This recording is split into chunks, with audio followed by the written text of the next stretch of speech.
right? So this question was taken from the November 2020 extended, and this was just one part of a very long question.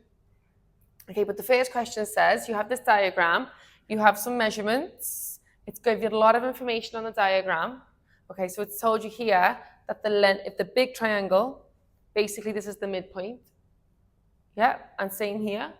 So it's giving you a lot of information, and it wants us to show that angle Y, which is here, is 70 degrees. So how are we going to do that? Well, because this is showing this is a right angle, this here is going to be a right angle. So if I sketch over here, angle Y, I know that that is 90 degrees, and I know this length is 5.7. So if I know another side, I can use SOHCAHTOA. So if I look, if this is 10.6, well, from here to here has to be 10.6, which makes the length of this part of the triangle, you just subtract the two. So that is going to be 1.95. So the next thing I'm going to do is I'm going to label it.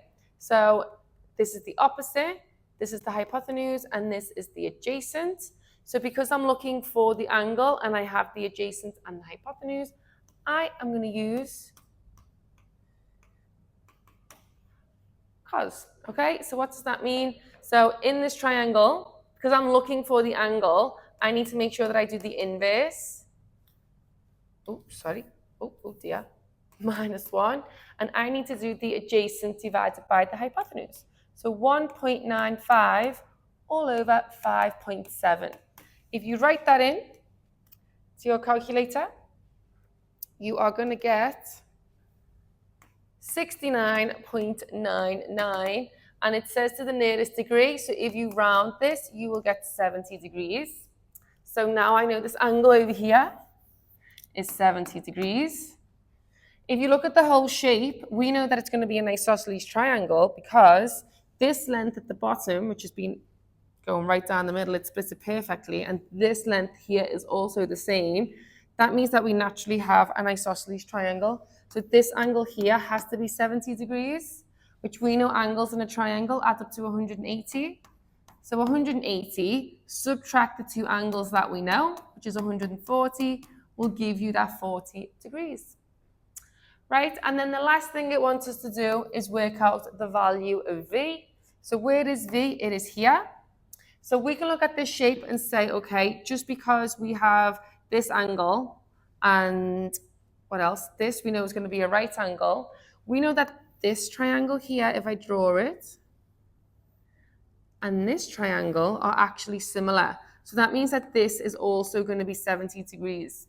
So if I draw the right angle, this is V. This is going to be 70 degrees because they are similar.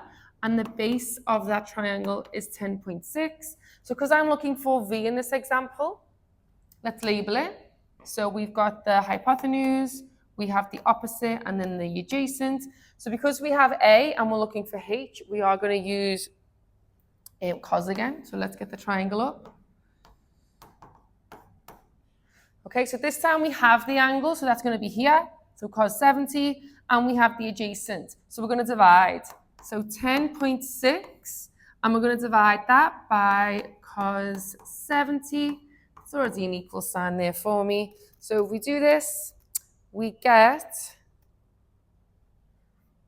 30.99 to 2 decimal places. Does it ask for a decimal place? It does not, and there's no units.